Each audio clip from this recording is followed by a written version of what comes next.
এখানে দেখো ডাল আছে ঘন করে মুগের, সোনা মুগের ডাল। আর এখানে আছে বরবটি দিয়ে, আর এখানে বাঁধাকপির তরকা, আর এখানে আলু পোস্ত পুরো করে, আর এখানে আছে টমেটোর চাটনি, এটা আছে দই, টক দই চিনি দিয়ে আমি খাবো, এটা দারুণ আমার লাগে। আর এখানে জল, এখানে আম আছে, মিষ্টি আছে, আর এখানে আছে কোল্ড ড্রিঙ্কস। তো কোল্ড ড্রিঙ্কস কিন্তু একটা নিয়ে নিয়েছি, মানে স্প্রাইট যেখানে বলে, এটা আমি নিয়েছি। দেখো হাফ গ্লাসের মতন আছে, একটু মতন, যাই হোক। তো চলো আজকে আমি খেতে শুরু করি, কিন্তু কি করে খাই বলো? আজকে দেখো এত এত আয়োজন তো হবে, জন্মদিন বলে কথা, তাই না? তো চলো, 25শে জুন 2025 সাল, আর হচ্ছে বুধবার। তো চলো আয়োজনটা তৈরি করা হয়েছে, আর এখানে দেখো কত কত আয়োজন, আর এগুলো সব তোমরা আশা করি দেখে বুঝে গেছো। একটা জিনিস কি বুঝেছো? আজকে কিন্তু সব কিছু নিরামিষই। তোমরা ভাবছো তো জন্মদিনে আবার নিরামিষে কে খায়? হ্যাঁ হ্যাঁ, কারণ আজকে না একদম নিরামিষই, কারণ এটাই বুধবারে, আমাদের কোনো নিরামিষই নেই। কিন্তু আজকে অমাবস্যা, আর অম্বুবাচীও বটে, অম্বুসূচি, মানে এটা শেষ দিন, লাস্ট দিন। তো চলো আমি এবার ভাত ভেঙে নিলাম, যাই হোক। আর এখানে ঘন করে মুগের ডাল দিয়ে একটু আমি মেখে খেয়ে নিই।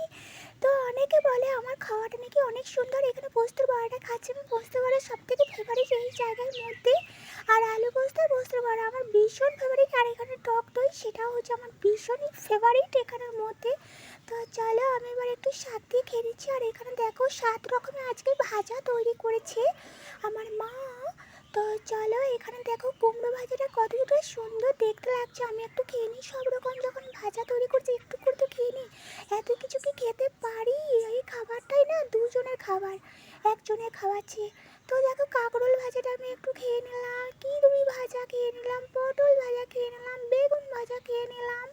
তো সব রকম ভাজাগুলো একটু একটু করে খেয়ে নিচ্ছি। আর আজকে আলু ভর্তাটাও হয়েছে, মানে যা যা হয়ে যাবে হয়ে যাক, কিন্তু আলু ভর্তা থাকবেই থাকবে, এটাই হচ্ছে সব থেকে বেস্ট। তো চলো এখানে কিন্তু বাঁধাকপি, আর এখানে যেটা দেওয়া আছে বরবটি গাজর, সেটা দিয়ে তরকা করেছি, সেটা দিয়ে এবার একটু গাছ করে খেয়ে নিই। সেটা কিন্তু খুব সুন্দর হয়েছে রেসিপিটি। তো চলো এবার আমি আলু পোস্ত খাবো, যেটা আমার সব থেকে ফেভারিট। চলো ঘন করে আলু পোস্ত করেছি পুরো করে, যাকে বলে অনেকটা কিন্তু পোস্ত দিয়ে তৈরি করেছে। আর পোস্তর সাথে কিন্তু কাজু বাদাম দিয়ে তৈরি করলে আরও ভালো হয়।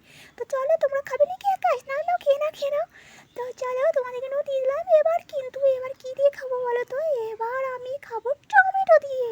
তো চলো চলো টমেটো দিয়ে আমি একটু খেয়ে নিই। এখন তো আমের সিজন, আমরা আবার টমেটো কেন করছি? হ্যাঁ এটাই বলবে তো, কিন্তু আমের সিজন হয়েছে তো কি হয়েছে, আমাদের এখানে কাঁচা আম পাওয়া যায় না বাবু, সব পাকা আম হয়ে গেছে, ওই জন্য সাইডে পাকা আম রাখা আছে, খেয়ে নাও তোমরা।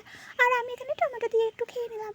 তো চলো এবার আমি কি দিয়ে খাবো, কি দিয়ে খাবো, আমি তো ভেবেই পাচ্ছি না, এত এত খাবার কোনটা ছেড়ে কোনটা খাই। তো বাঁধাকপিটা খুব ভালোই লাগছে খেতে, ওটা একটু দিয়ে খেলাম। আর এমনিতে ডক্টর আমাকে বারণ করেছিল বাঁধাকপি অত খাওয়ার জন্য, কম খাওয়ার জন্য। তো বাঁধাকপিও আমি একদমই খাই না, ওই জন্য খুব অল্প মতন খেলাম, যাই হোক।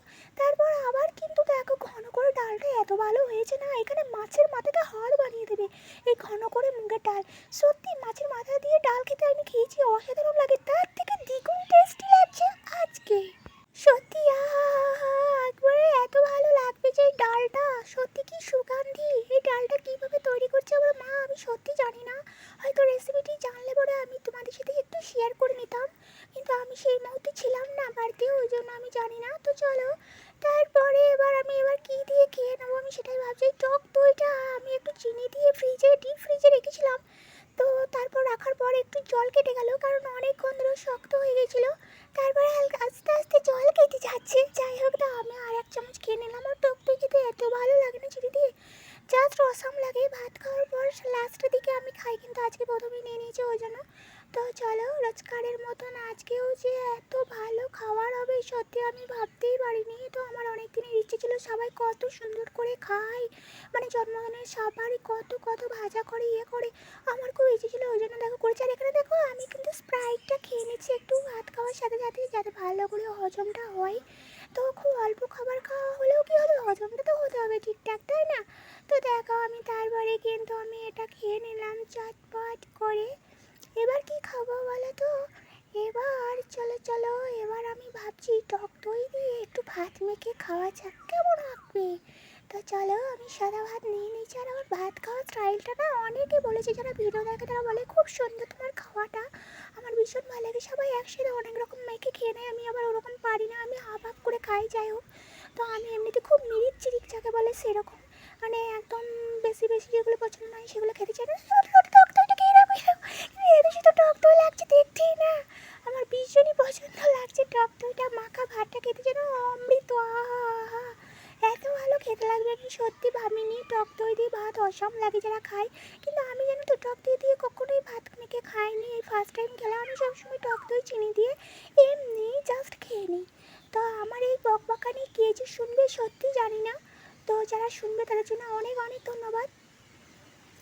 তো চলো, লাস্টে আমি একটু আলু পোস্ত আর লাস্টে শেষের দিকে মুগ ডালটা নিয়ে নিলাম ভাতের মধ্যে, তার মধ্যে আবার একটু আলু পোস্ত নিয়েছি, সেটাও খেয়ে নেবো। আর লাস্টে আমার খাওয়া দেখে তোমরা অবাক হয়ে যাবে, মানে এই যে সব যেগুলো যেগুলো ফেভারিট সেগুলো সেগুলো হাফ হাফ করে খেয়েছি, বাকিগুলো সব পড়েই আছে।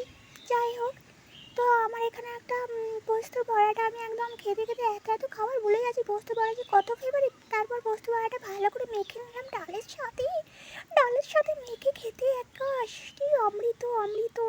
মাছ মাংসকে হার মানিয়ে দেবে এসব খাবার। যারা মাছ মাংস খায় তারা ভাবে হয়তো ছি ছি জন্মদিন আমরা এরকম খাবার করে, কিন্তু যারা খাওনি তারা একবার যদি খেয়ে দেখো না, সত্যি বলছি অমৃত লাগবে, মাছ মাংসকে হার মানিয়ে দেবে এই নিরামিষে খাবার। যারা নিরামিষে খাও তারা তো বলবে অসাধারণ হয়েছে অসাধারণ হয়েছে, তাই না? তো চলো, ভাত খেতে খেতে তো আমি একটুকু জলই খেলাম না, কারণ কোল্ড ড্রিঙ্কসটাই খেয়ে নিচ্ছি আমি বারবার। সাদা রসগোল্লাটা আমি এবারে একটু খেয়ে দেখলাম শেষ পাতে, খুব ভালো সাদা রসগোল্লাটা খেতে। এই আমটা আমি প্রথমে একটু খেয়ে দেখেছি ভাত খাওয়ার আগে, খুব মিষ্টি, ওই জন্য আমার ভীষণ পছন্দ। আমি ভাতটা খাওয়ার পরই ভেবে রেখেছি আমটা একটু খেয়ে নেব, তার জন্য আমটা দেখো আমি সম্পূর্ণই খেয়ে নিলাম। যাই হোক, আমি আমটা খেয়ে নিলাম, আমার ভীষণই ভালো লেগেছে। মনে হচ্ছিল আরও একটু আম খাই, কিন্তু বাট আমি খেতে পারবো না, আমার পেটটা পুরো ভরাট হয়ে গেছে। কিন্তু লাস্ট পাতে আমি দইটা সব খেয়ে নিয়েছি। তো চলো টাটা বাই বাই, কেমন